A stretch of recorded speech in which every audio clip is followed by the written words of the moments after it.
Hi, this is a video for a compiler design, COMP442 and 6421. This is week 5.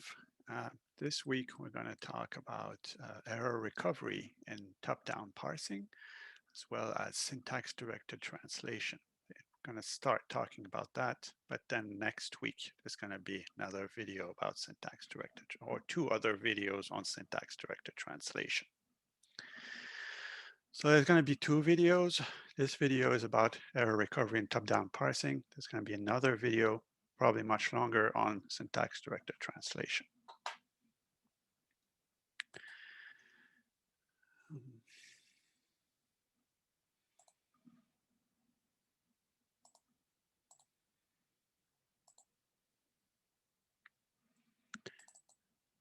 Okay.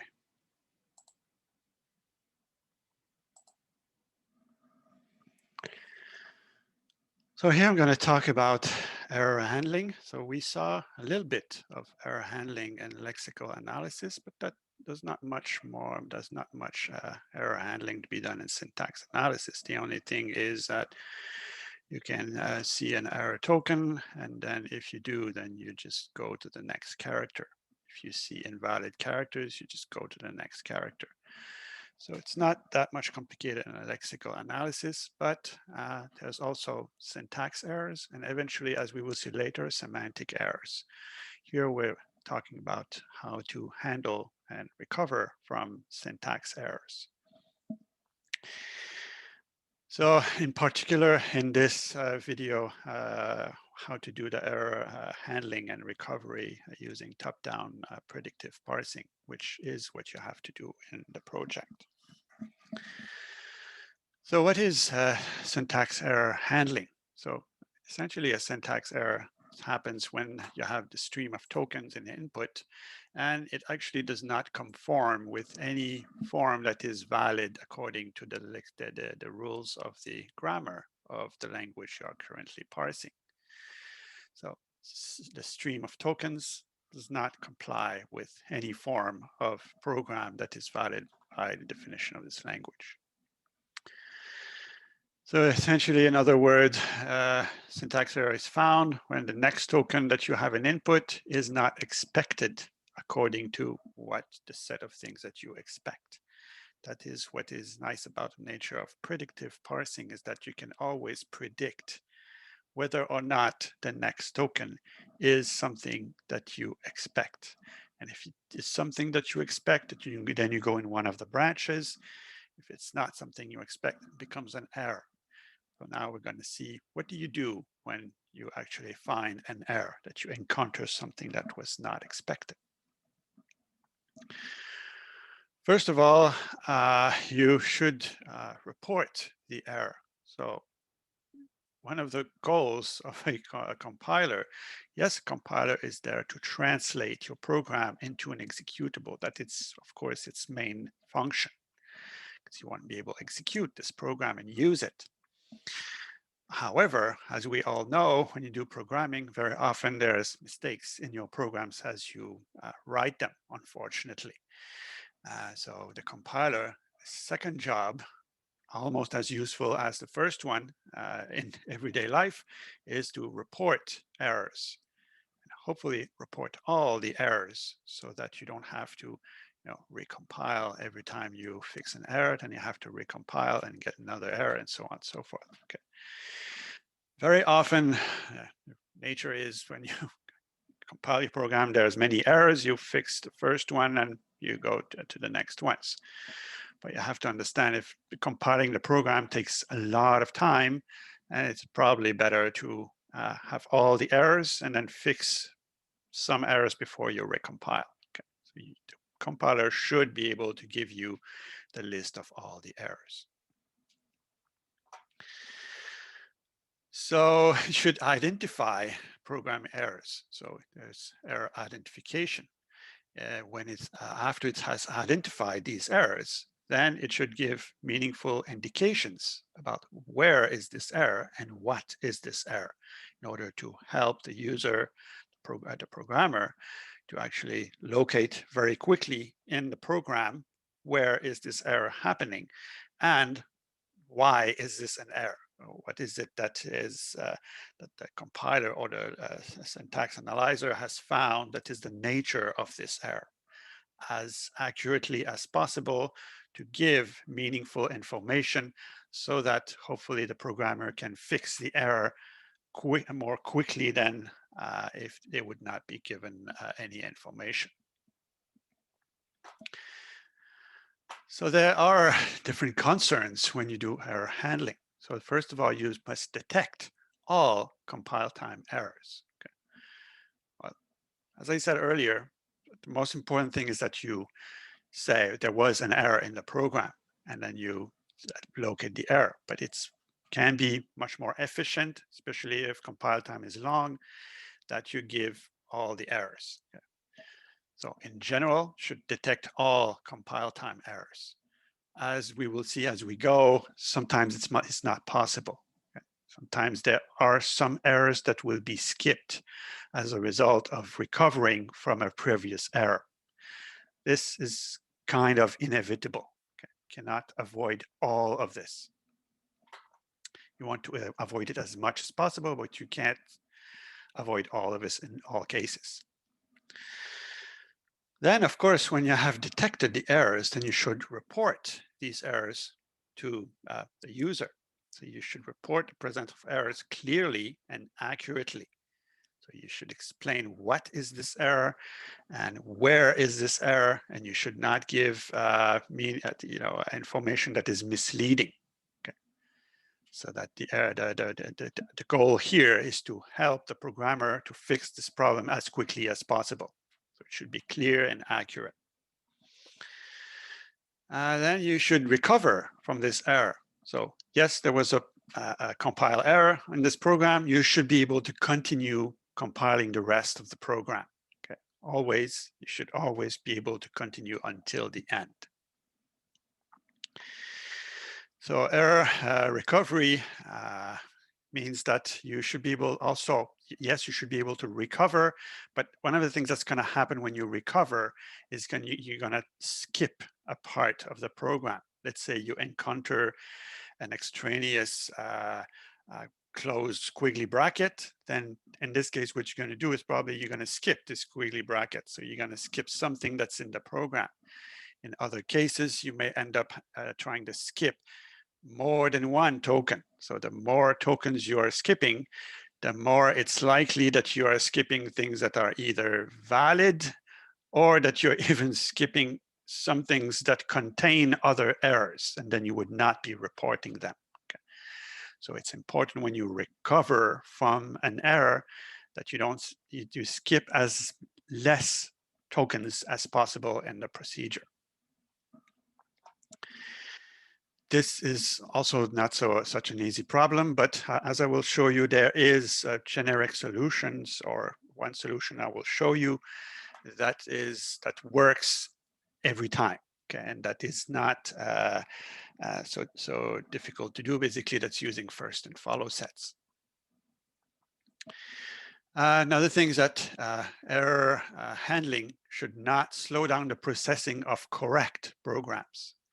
So if you have a compiler that can compile programs that cannot recover from errors, and then you include error recovery, it should not, having error recovery should not drastically increase the compilation time, even though there are no errors. The compilation, you have to understand that when the compilers were first designed, compilation time was, well, computers were not that powerful. So just compiling your program took potentially several minutes or even more. Okay, this is like huge programs, entire projects. You want to compile them from scratch, could take hours eventually with a very slow computer. So it's very important when people design the first compilers that whatever you do when you provide new features of a compiler should not drastically increase the compilation time. So that's why when people were designing these error recovery techniques, they designed them so that one of the goals was to not increase the compilation time. well, you might say that does not apply nowadays.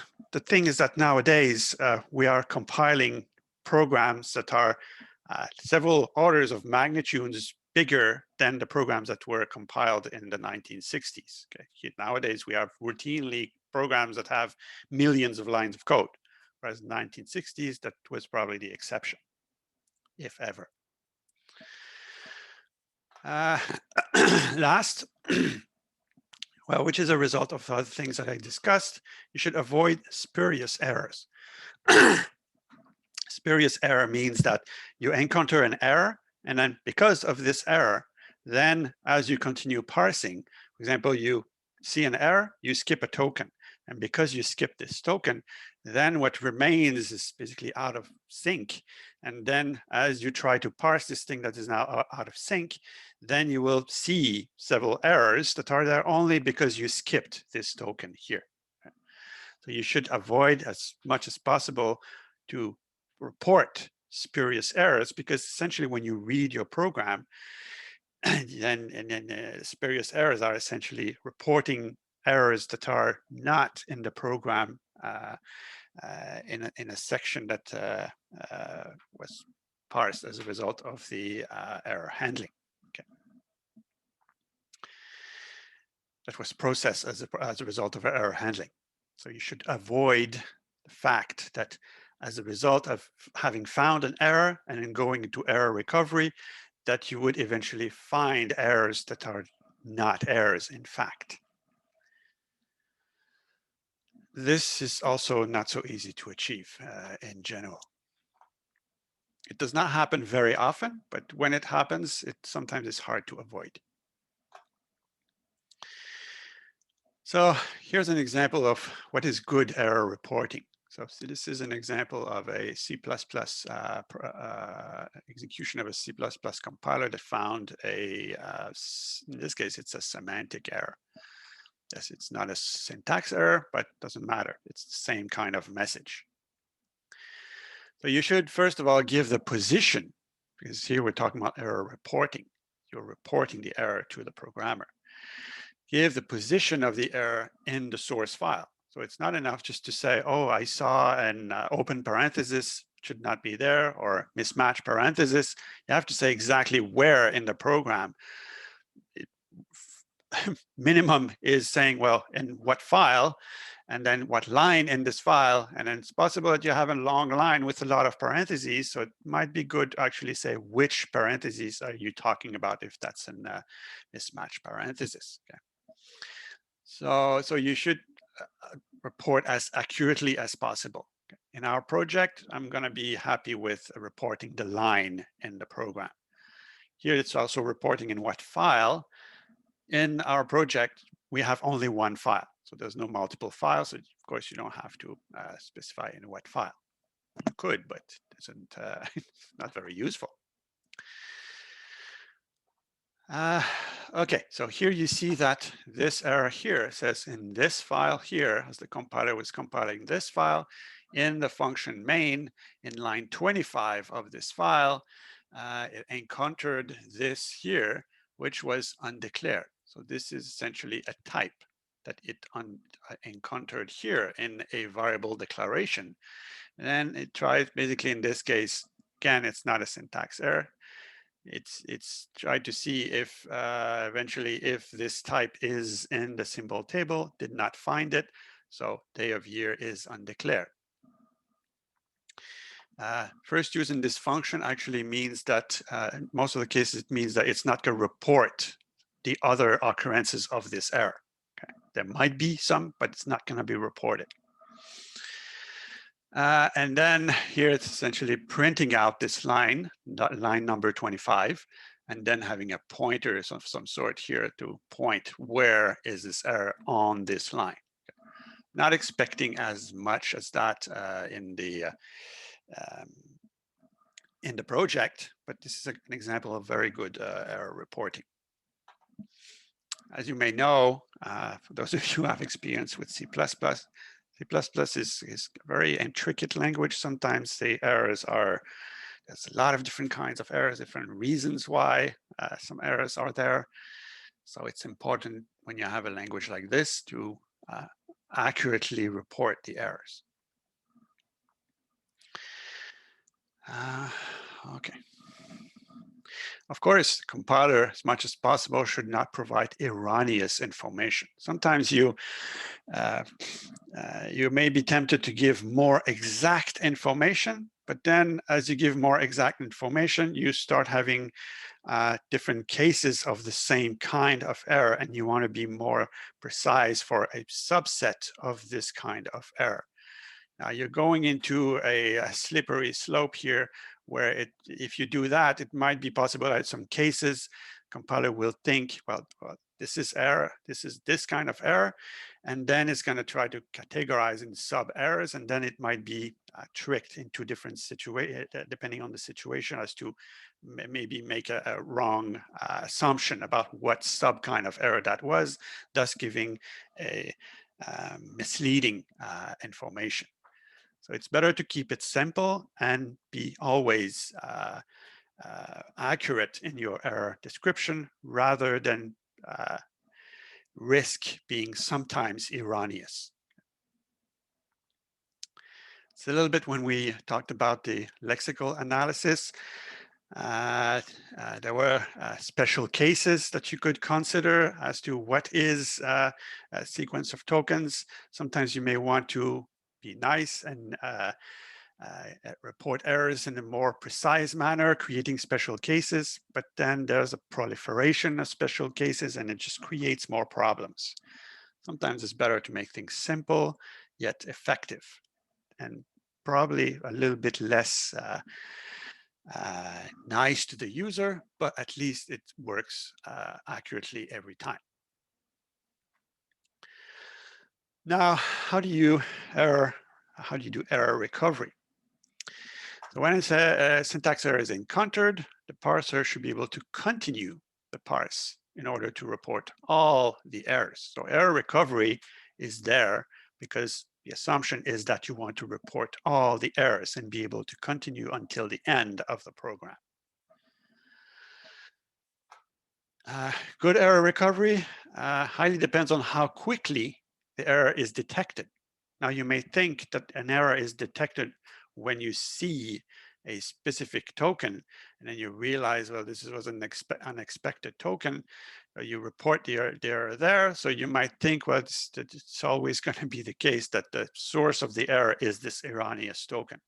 There are some cases, and they're not frequent, but there are some cases where you might actually have gone in a certain direction and then seeing an erroneous token here, then you might, it might be possible that the actual source of the error or the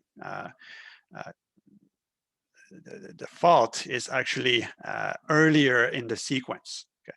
But what you see here is just only a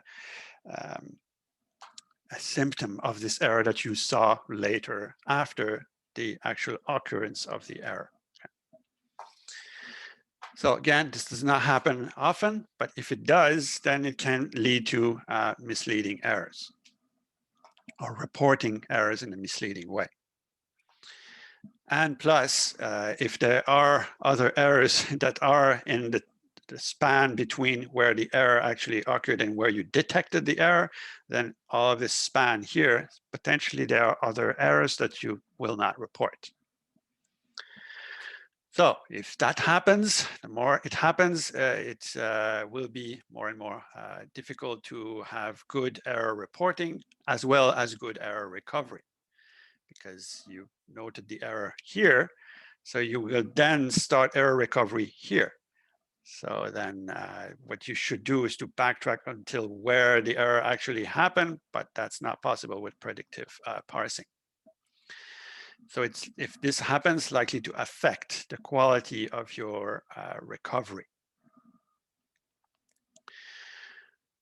Bottom-up parsers generally detect errors quicker than top-down parsers. That's yet another reason, yes, why bottom-up parsers are, in the vast majority of cases, uses for implementation of industrial compilers.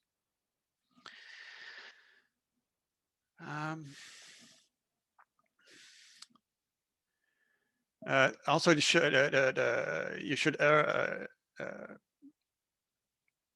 you should recover from errors quickly enough to be able to detect subsequent errors. So you should not actually skip as you recover from an error. You start skipping tokens.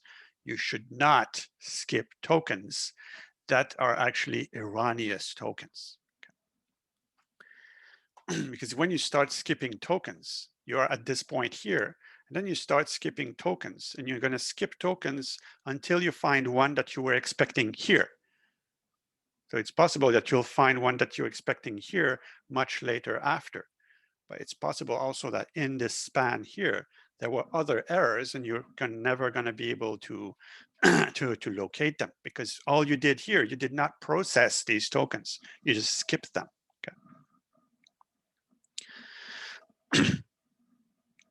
So in general, error recovery should skip as less tokens as possible.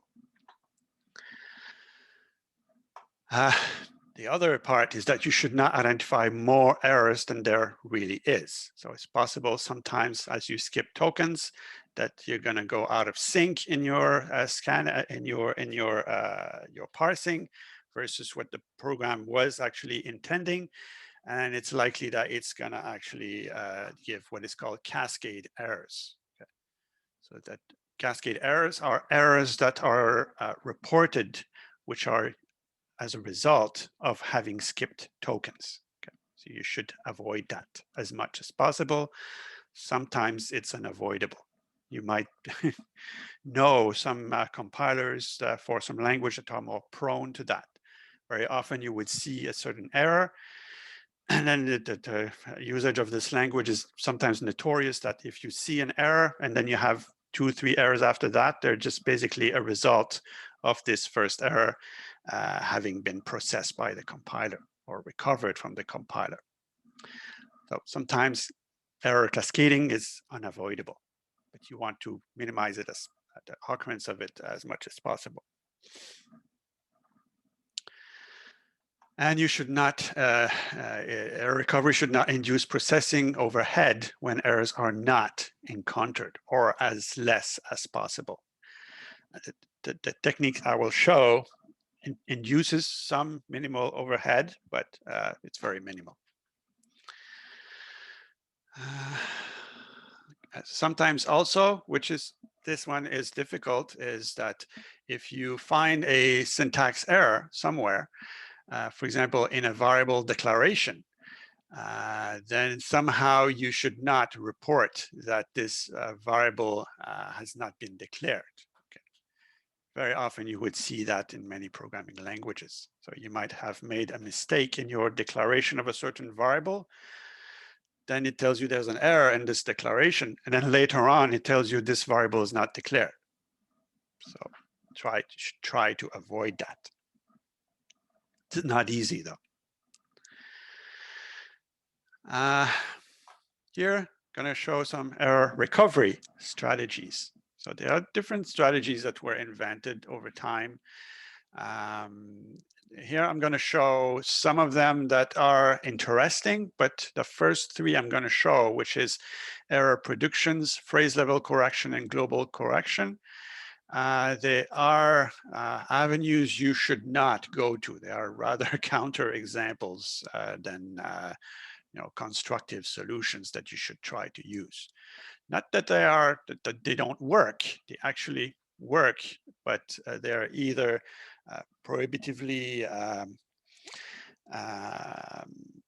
difficult to maintain, or they don't really, they might be, you might think they're useful, but they're really not. So that's what we'll see later when I explain these.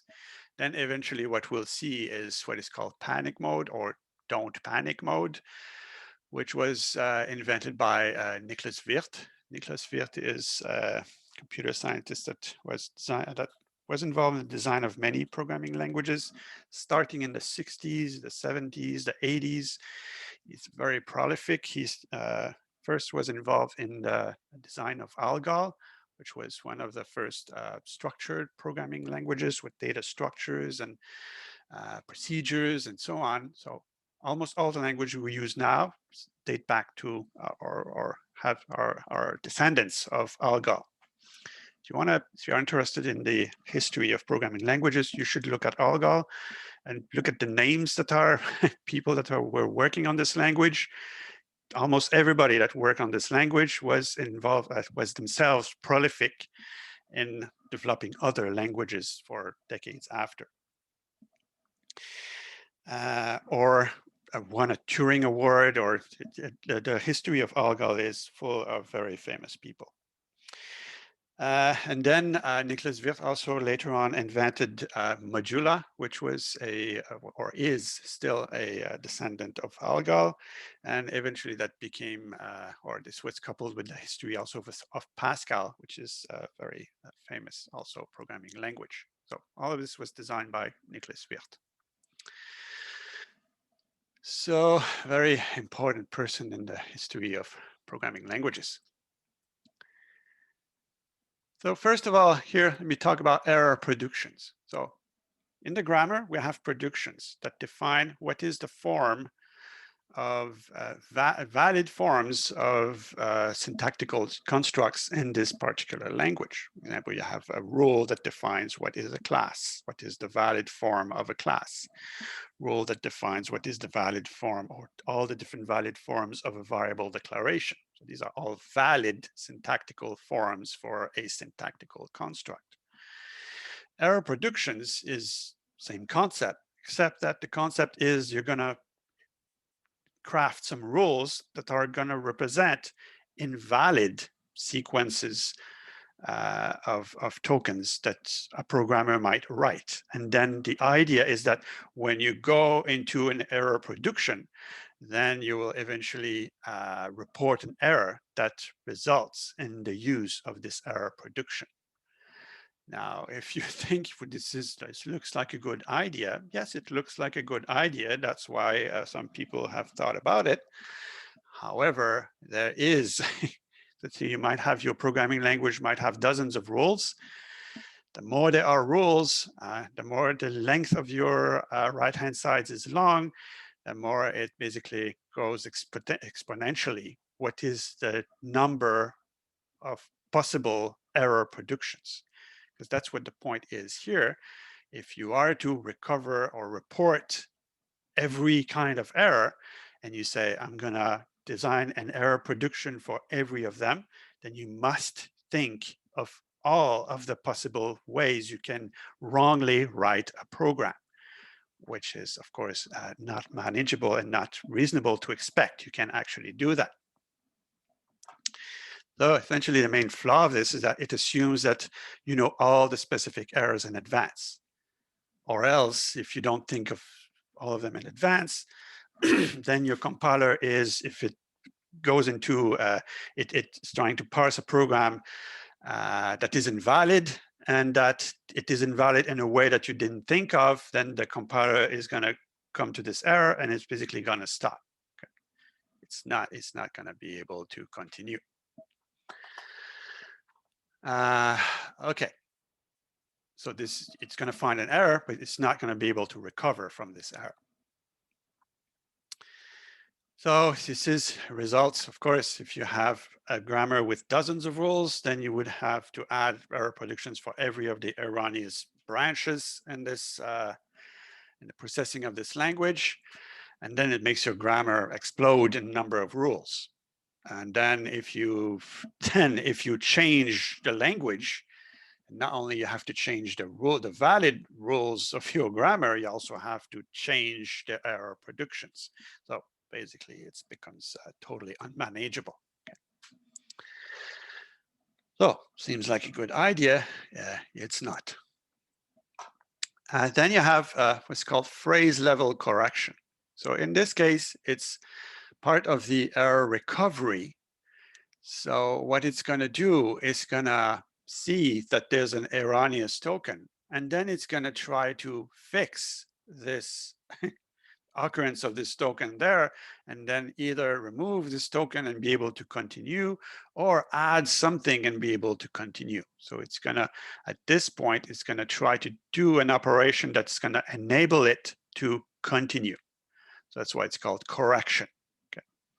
You're not here recovering from the error, you're trying to correct the error. And that's the flaw in this whole thing here, that you're trying to correct.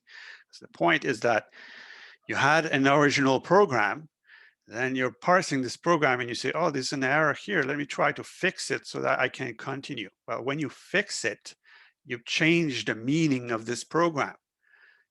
Yes, maybe there's maybe a fluke of a chance that you're going to fix the real error. For example, if the user entered, I don't know, forgot a semicolon, and then you have a phrase level correction that says, if I'm expecting a semicolon, it's not there, I'm just going to put a semicolon and try to continue. Yes, in this case, that might be wonderful, and you're going to be able to continue. However, thing is that you've changed the program. It's more probable that you're going to fix something. Yes, you're going to be able to continue, but then the meaning of the program is going to be changed. So that's not going to help you either, but nevertheless, it's going to enable you to be able to continue and then report other errors. So the thing is that all these corrections are done in specific context. And as for what I said before, for error predictions, there is myriads of these different such contexts of different possible combination of situations. And then if you're doing phrase level correction, then you would need to invent one of these corrections for every possible case if you want to be able to recover from every possible case. Also, this basically assumes that the token that you see that is the source of reporting of the error, as we saw earlier, it's possible that it's not this token that is actually the error. In some cases, the error actually happened here, and you only realize that there was an error when you're here. Okay. So phrase level correction assumes that you can make a change here, and it will, of course, will not be able to go back. Doesn't know where the source of the error is, so it's going to try to fix the problem here. If the problem was really here, there's no way, or maybe you're going to be able to recover, but it's going to be much less likely that you are. Another disadvantage of this is that can enter an infinite loop, depending on what is the rule of your phrase level correction. If it involves adding something, for example, adding a semicolon, so it's possible that the same condition is going to happen after you've actually added something, and which is going to make you go into an infinite loop. So it's possible that it can go into an infinite loop, which is of course not good, because then the compiler would hang as you are encountering an error. And of course, as I mentioned earlier, corrected program is not guaranteed to have the intended meaning. But that's not the goal here. The goal was not to fix the program. The goal was to be able to continue the parse. Another thing is, so this one looks like a good idea. Yes, it enables you sometimes to be able to continue the parse, but it suffers from kind of the same problems as the error predictions. And there's what is called global correction. So in this case here, you're doing phrase level correction. So you encountered something wrong and you try to fix the error right there. Whereas in global correction, it's actually parsing the whole program and then somehow accumulating the structure of the program. And then when it sees an error, then it's going to actually try to reorganize the program, the whole program, to actually make it so that you could fix the error here and then be able to continue. So it's kind of the same thing as this one here, except that it's not local, it's actually global. What happens here is that you start having explosion of the possibilities here. So when you see a single error, there's essentially a very often extreme number of possible global corrections that you can make to actually fix this particular program, this particular error in a program. So again, that seems to be a good idea in terms of research. It's a very interesting idea. It's not very useful in practice because if you fix this program and eventually the fix that you find is entirely different from the original program, and then you continue parsing, then it's become basically the continuing parse becomes irrelevant according to what was the original structure and meaning of the program. Okay. So again, this is an interesting from a research perspective, a mathematical perspective. It's a very interesting prospect, but it's not really, and plus there are so many possibilities that it's going to create an explosion of possibilities, and that it's going to take a long time to actually process that every time that there's an error. Okay. So interesting problem, theoretically speaking, not very useful in terms of a practical compiler. The method that you will see most often is this panic mode that was invented by Nicholas Wirth. So this, you may recall, we had panic mode in the lexical analyzer. Basically, panic mode says, in general, panic mode means you encounter an error, you're going to start skipping things until it's not an error anymore. Okay. Now, the question is, what is it that you are skipping? When do you stop skipping? That's the crucial aspect. Because if you skip too much, again, as I said before, you're going to skip valuable parts of the program, possibly it contains errors, and the more you skip, the more it's likely that you're going to have spurious errors after having skipped too many things. Okay, so panic mode is, as you discover an error, the parser will discard tokens until an element of a set of what is called synchronizing tokens is found. So synchronizing tokens are typically the delimiters that you see in a program. Best example, most simple example to understand is, let's say you are parsing a statement. Of course, you're parsing a function. Function, here we're talking about procedural programming. Function is composed of different statements. In many languages, at the end of every statement, you have a semicolon. So here in panic mode, basically, good example, simple example of synchronizing tokens is the semicolon. You are parsing this statement, and then you find an error in this statement. Then what you can say, okay, I'm going to skip all the tokens until I have semicolon, and then I'm going to resume the parse after the semicolon, which is going to be the next statement. Okay, and then I'm going to forget that I was parsing this statement, skip the tokens, and then go to the next statement, and then resume parsing a statement. Now, what's happening here is, if you do that, if the statement is very long and you see the error at the beginning of statement, then you're going to skip the entire statement. If there's other errors inside of this statement, you will not report them. Okay. So it's important to have synchronizing tokens that are as precise as possible, that will enable you to skip as less number of tokens as you are recovering. Luckily, there is our friends, the first and follow sets. So the set of synchronizing tokens, as I will explain later, here is, you can determine that by using first and follow sets of the current non-terminal symbol you're currently processing. So yes, choosing the right synchronization set is important. You can use the first and follow sets. So that's a very simple method to implement.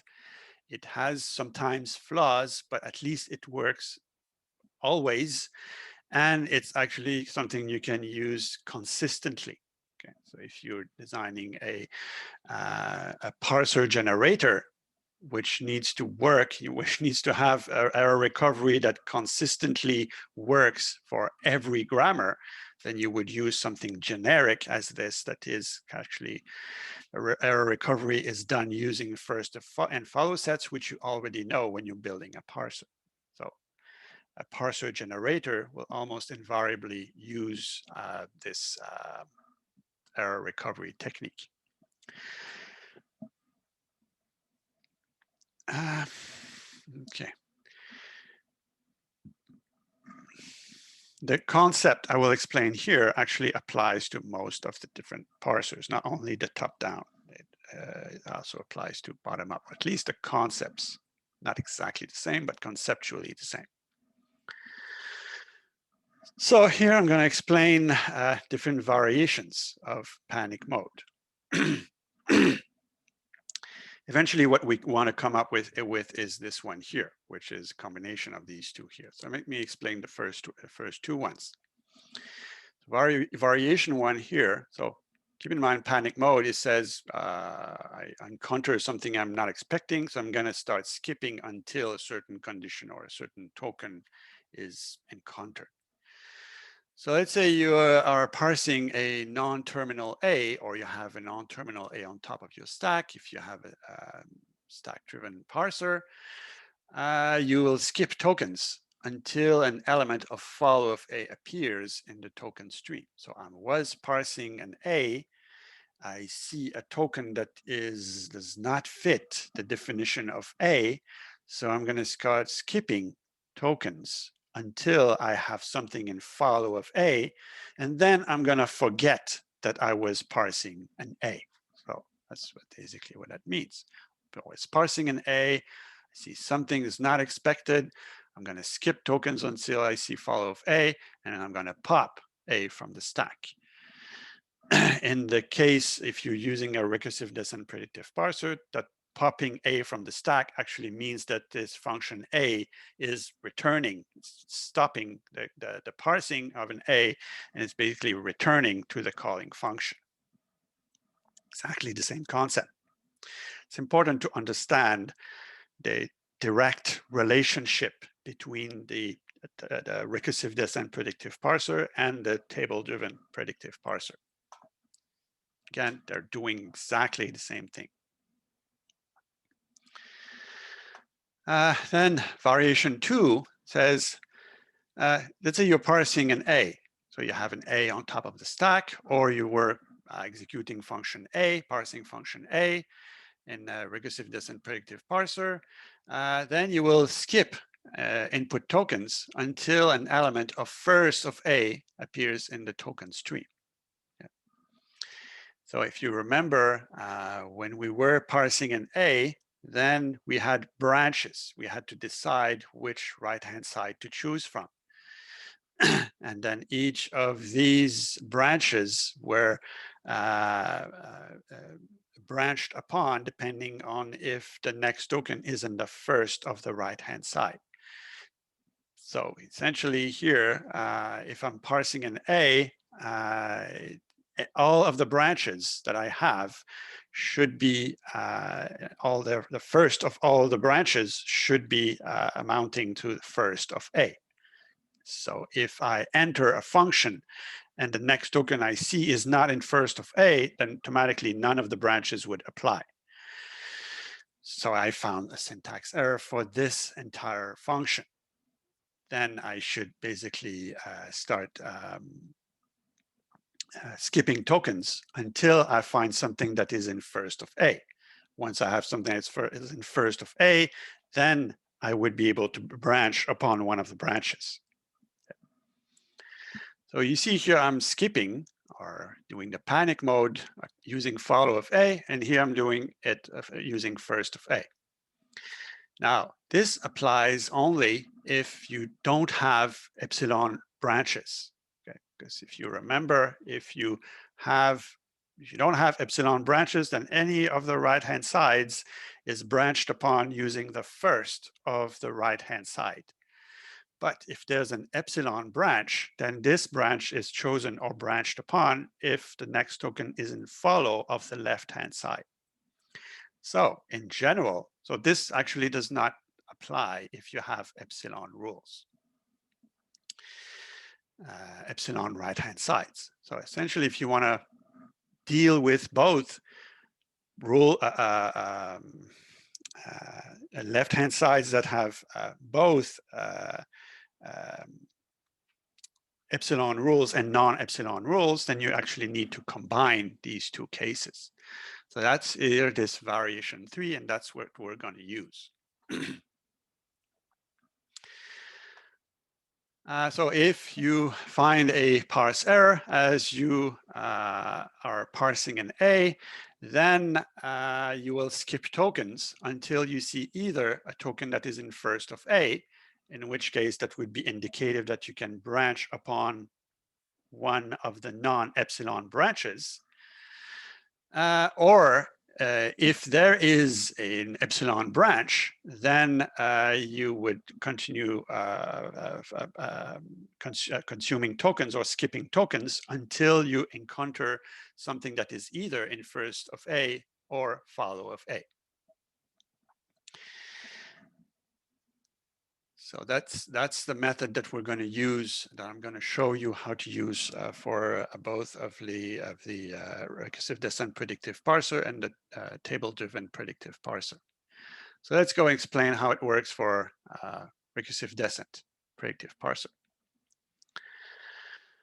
So as we saw the code before in the preceding lectures, our parser in this case, as we saw, as I explained it before, it would actually stop as soon as it encountered an error. Okay, so it was not being able to recover from errors. So what are the three different cases? There were three different possible cases in which this could happen. Either the look ahead symbol, the next token that you encounter, is not in the first of the left-hand side, and there's no epsilon production. So if you are parsing an LHS, non-terminal, and then you don't have epsilon branches, and then the next token is not in first of left-hand side, that means that none of the branches would apply. So that's the syntax error. Second case, if there is an epsilon production, and the next token is not in either follow of left-hand side and first of left-hand side, then this is an error. Meaning if you have an epsilon rule, then you have to add follow of left-hand side in basically the synchronizing tokens. So that's the second way. The third way is if you call the match function. Then you call the match function and there's no match, and then basically the token that you were expecting is not what was expected. So that's the only three ways that the recursive descent predictive parser, as I explained before, would actually find a syntax error. So what's the solution?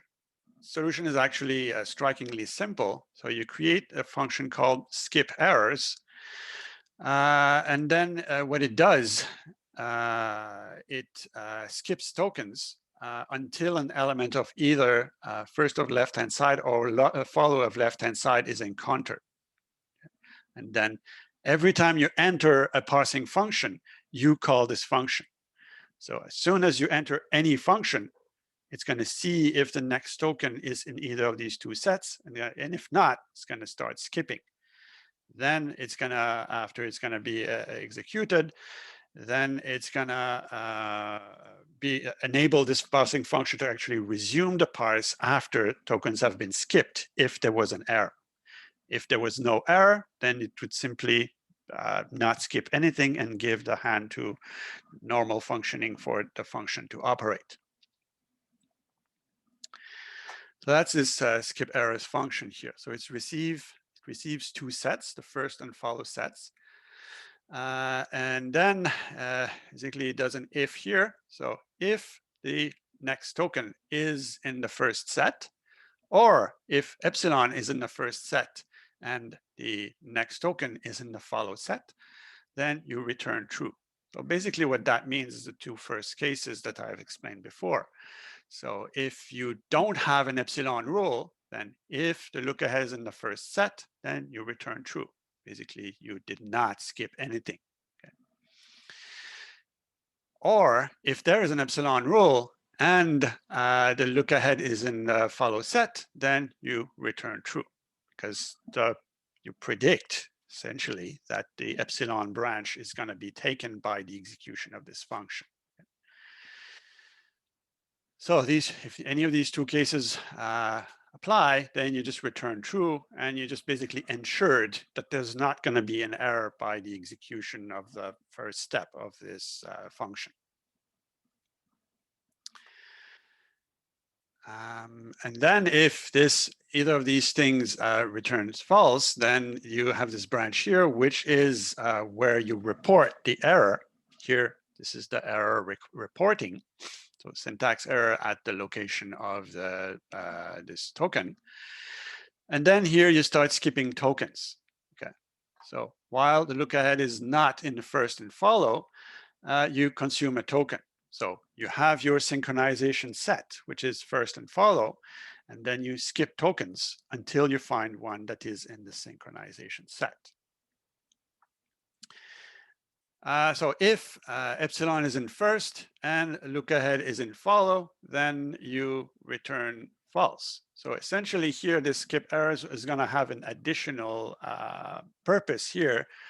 It's going to tell the function in which it is called that there's a possibility, if there's a possibility that what you want is for this function to bail out before it's actually even start processing, then this return false, that's the purpose of this return false here, okay? Because it's possible that if there is an epsilon rule and the next token you see in an input is not either in first or follow, then you have to basically forget that you were parsing this non-terminal.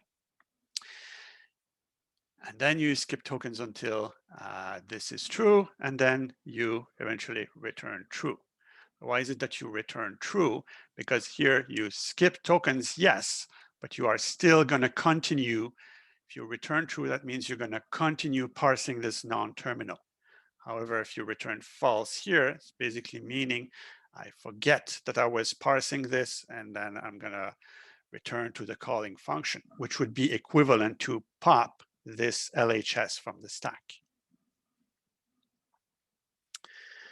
Then I have to add to my match function. So if you remember, the match function was essentially doing this here, or else return false. But here you've added that as you realize that, for example, that, well, first, if the token is what you're expecting, then you go to the next token, you return true. Else, that's the error case, the token you were expecting is not the one that you get, so you report this error, and then you go to the next token, and then you return false, thus triggering the parsing function that called the match token to actually itself also return false. So what's the general pattern that you use for every parsing function? So the pattern in blue here is what I've already explained, so I'm not going to explain that again. What you need to add or change if you want to introduce error recovery is that you call the skip errors function here. So if skip errors, not skip errors, then you actually return false. So essentially here, if you were in this case here, if you encounter this case here, then you're eventually gonna right away return false and not doing this parsing here. So that would be the case where you're essentially popping the LHS from the stack, okay, without processing any of it. So it's possible that skip errors will either return true, saying that everything was fine, and then the parsing will happen, or the skip errors would have found an error, reported the error, skipped some tokens, found a synchronizing token, and then the LHS function would be allowed to continue parsing, even though it encountered an error. So that's where the error recovery is happening. So you see that you are using this notion of synchronization set. The synchronization set is the first and follow set. And the follow set is only used as synchronization set if epsilon is in the first set.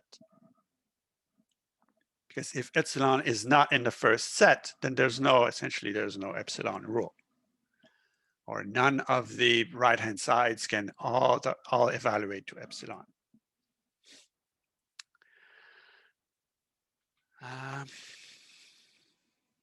None of the elements of any of the right-hand sides can evaluate.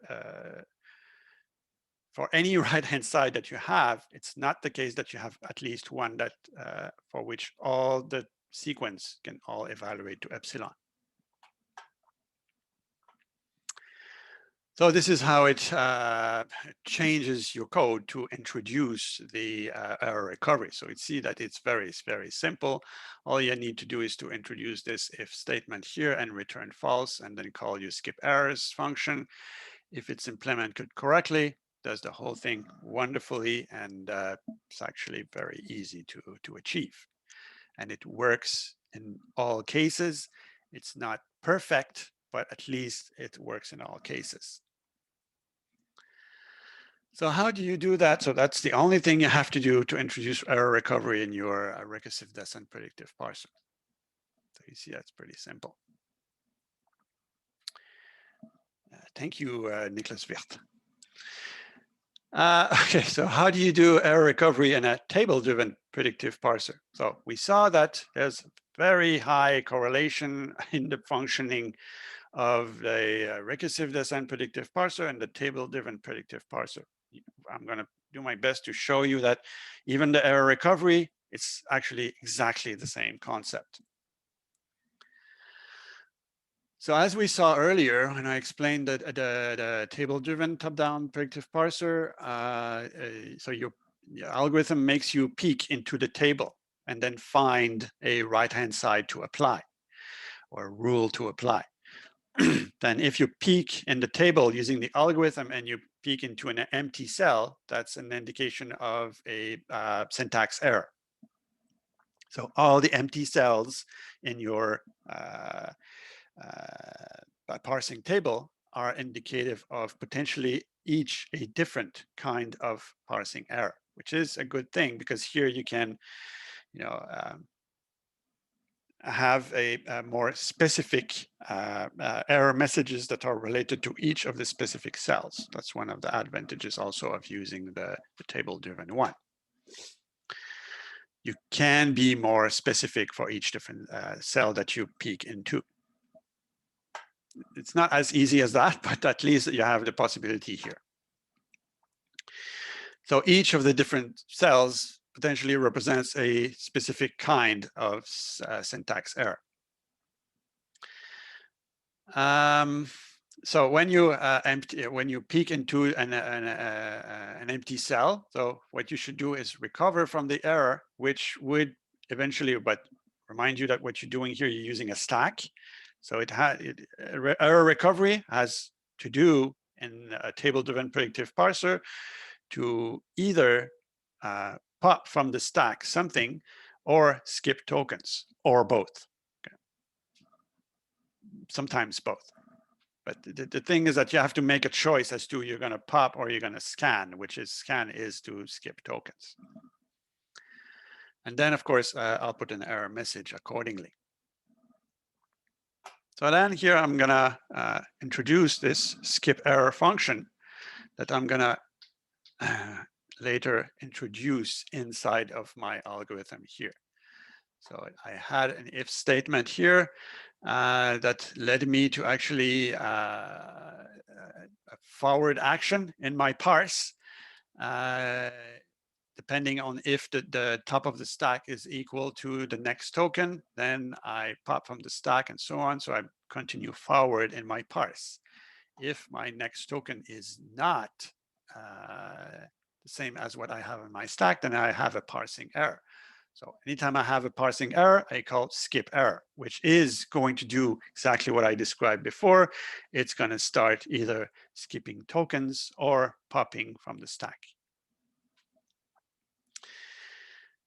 And then the same here is going to happen in this branch here, where I peek in the cell, and then if I see an error, then I skip error. So let's go back to where we were. So there's this notion of pop or scan. So pop is popping a non-terminal from the stack, and scan is skipping tokens. Okay, so that's a terminology, very widespread used terminology for top-down predictive parsers. So there's two possible cases. You pop the stack if the next token is in the follow set of your current non-terminal on top of the stack. So essentially, you see the next token is invalid. If you see that the next token is invalid, but it is one of the tokens that is in the follow set of what you're now parsing, then you basically forget that you were parsing this thing. So you remove it from the stack and you try to continue parsing. So you can imagine that, for example, the example I've shown about, I explained before about the semicolon. So you're parsing a statement. You see that the next token you have in input does not fit with the statement, and you see that the next token is semicolon. Then you're going to stop parsing a statement, and then you're going to resume the parse.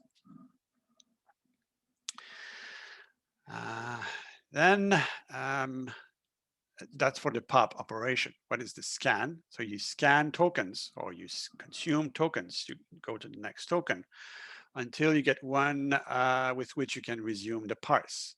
Okay. So you're expecting, as you have a certain, you're expecting a certain token. You don't see what you like.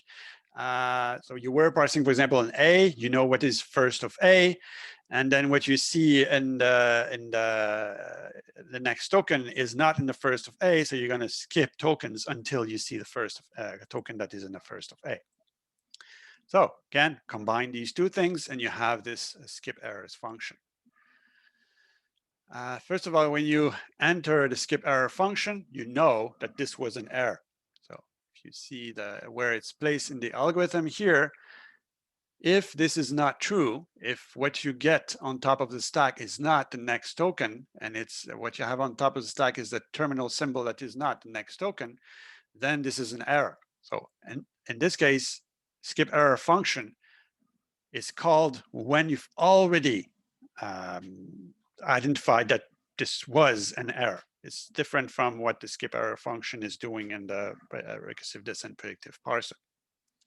It does the same thing, but this one is called only when you already know this was an error. The other one in the recursive descent predictive parser is itself going to determine, is this going to be an error? If it is, then it's going to skip tokens and so on. And then it's going to give back the hand to the function to continue the parsing. But the logic is the same. It's just that the skip error function here is called only after you know that this is an error. And then here you peek into the table and then you find empty cell. You already know this is an error, so you're going to call skip error.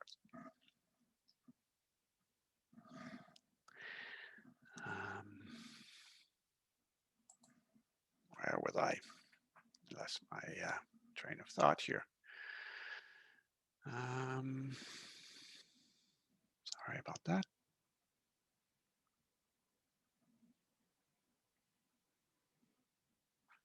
Okay, so you call the skip error function. What it does is that it reports the error, first of all. Then if the look ahead symbol is in is the end of the program, or the look ahead is in the follow of what you're currently parsing, then you pop this thing from the stack. Okay, so that's the first case as I was explaining before. And that would be the case in the recursive descent predictive parser, where the skip errors function is returning false, thus forcing the parsing function to bail out and return to the calling function and not process its own parsing function, parsing procedure. So the recursive descent predictive function returning after the skip errors function has been called is the same as here popping from the stack. Then if that's not true, then that's the pop case. If that's not true, then you would do the scan case. So the pop case applies if the next token is in the follow set, and the scan case happens if the next token is not in the follow set. And in this case, if it's not in the follow set, then it's gonna skip tokens until it finds something that is in the first set. So if you remember in terms of your rules, so you have right-hand sides. So you have different right-hand sides for this particular non-terminal. I would say the positive right-hand sides that have a sentential form, you branch upon them using the first set. So you may have a bunch of them, and then at the end you might have the epsilon rule. Here you basically skip tokens until you find one that tells you I can actually go into one of my right-hand sides that are not empty. So you see that it's the same thing that was actually done with the skip errors function in the recursive descent predictive parser. So again, it's doing exactly the same. Yes, it's using its own stack and so on. It's using a table, but it's actually doing exactly the same thing as the recursive descent predictive parser. So here I'm going to proceed with showing an example of how this works. So this is our grammar here. This is our first and follow sets, and this is the table. Please go see the previous video for the generation of the table. Now, if I want to identify here, what I did is that for every of the empty cells in this table, that represents an error. Now, here I have, the point is that you don't have to insert pop or scan inside of these cells. What I'm representing here is that if you go into E close parenthesis, you will find an empty cell, and eventually as you execute the skip error function, you will eventually branch in the pop case of the algorithm. Okay, so you'll be executing this here, which is if the token is in the first set. Okay, so E close parenthesis. So the first of E is 0, 1, close parenthesis, 0, 1, open parenthesis. So that's the cases here. And then close parenthesis is in the follow of E. So you eventually have pop. Okay. And if not, then you would have scan. So again, here, that doesn't mean you have to insert pop or scan in the table. I'm just here representing what case is going to be branched upon in the skip errors function. And that's what I'm actually repeating here. That's the pop case, and that's the scan case. Now, we already saw in blue here this algorithm. This is a parsing algorithm for the top-down table-driven predictive parsing. The only thing you have to add to have error recovery is to have this skip errors function call here. And of course, the implementation of the skip errors function, skip error function. Now, how does this work using an example? So first thing that happens, I push here. I'm going to repeat using the, the algorithm again. It's going to be a little bit tedious, but you have to get used to follow this algorithm if you are to use it. When you if you use this method here, it's going to be crucial that you know exactly what is this algorithm and how it works if you want to trace your program and understand what's actually happening, especially when it goes wrong. So first you push $, and then the starting symbol, $, starting symbol, and then you start. And then you go E0. E0 is rule number 1. So I'm gonna, and rule number 1 says E transformed into TE prime. So I'm gonna pop the E and then replace it by E prime T. Pop the E replaced by E prime T. Now I have transformed this E into TE prime. Now I have T0.